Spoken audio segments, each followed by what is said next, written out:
Are you out of your mind? Put that cell phone away. Don't text while you drive. Did you know that 6,000 people die every year because of texting and driving? And that's not to mention the other 500,000 that are injured.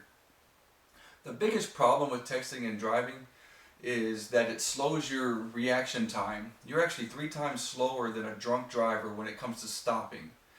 And the time that it takes for you to look at a cell phone text, it takes about 5 seconds, and you can actually travel the distance of a football field in that time. And one of the main causes for us wanting to text while we drive is technology is too advanced at this point. It is so easy for us to get our text messages, emails, and anything else that we want on our cell phones. And everybody here, we all think that we're perfect drivers. We can eat, put your makeup on, talk on the phone, and yell at the kids in the back seat all at the same time while doing 70 in traffic here in Houston. And some of the solutions that are going to come with this are going to be using new technology and also state laws. Texting and driving doesn't only mean texting. It's anything that you have to do with your mobile device. It's sending text messages, reading text messages, forwarding pictures, even using MapQuest or any kind of navigator on your phone without the hands-free device. Every media outlet that I researched, they all agree it is dumb to do this, very irresponsible. Every media outlet, from insurance companies to the FCC, which is a government agency, all the way to even Car and Driver.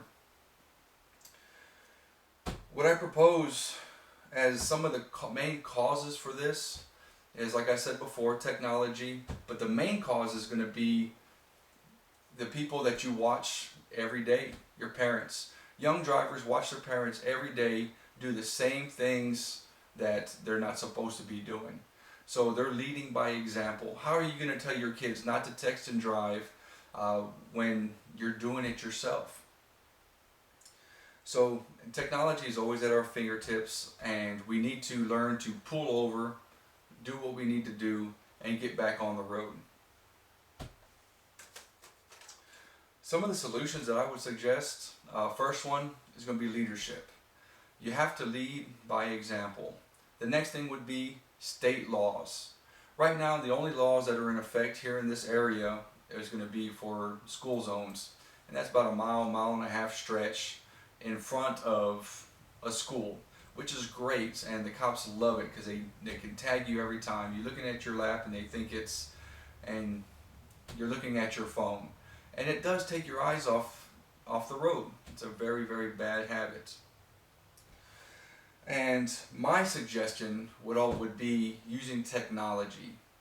These phones are so smart, even with your GPS turned off.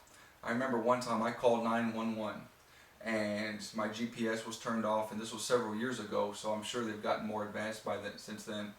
That I called 911 and I said I wanted to report a single car accident, and the 911 operator answered me back, "Is it the one on the corner of 59 and Will Clayton? We already know about it, sir. Thank you very much," and hung up on me. And when I looked at my phone, it said GPS activated. So they have the technology to do this. They can kick it on and turn it off anytime they want. They can triangulate your positions using towers and doing all kinds of silly things. And now there's even apps that you can find your lost phone within 100 meters or something like that. But my suggestion is for all of your text messaging and internet services to be shut off if you're traveling faster than 35 miles an hour, unless you're set up in the hands-free mode.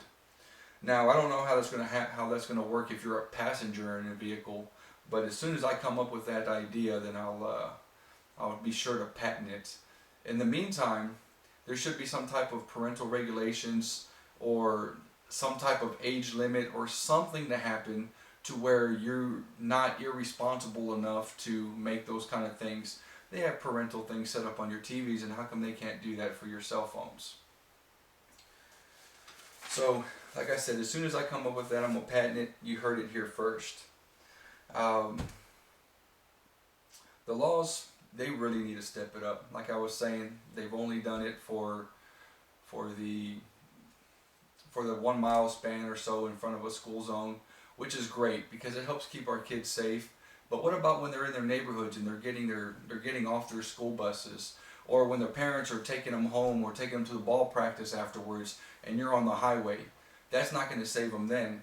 Whenever you look at your phone, like I said before, it takes 5 full seconds off of it, and you can travel the length of a football field when you're on the highway. So let's do our part. Keep your eyes and your head on the road. Thank you.